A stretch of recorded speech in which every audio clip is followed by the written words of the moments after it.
So in this video, I will show you step by step how you can send funds and money as friends and family on PayPal. So the first thing that we need to do is head over to our PayPal. So if we go over to PayPal here, what we now need to do from the main homepage is we need to go down to the bottom and click on Pay. And then you will then get a list of all of your contacts. Now you want to search or select the one that you want. So I will click on this one here. And then from here, you can then put in how much you want to pay. So for example, £1. You can go down to the bottom here and you can add a note if you want to do that. So for example, I will put in YouTube tutorial. Now on this page here, you've got two options. So for goods and services is what you would use if you're paying for any goods or services, right?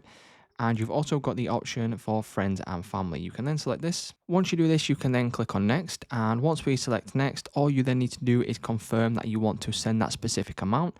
And that's how simple it is to send money as friends and family on PayPal.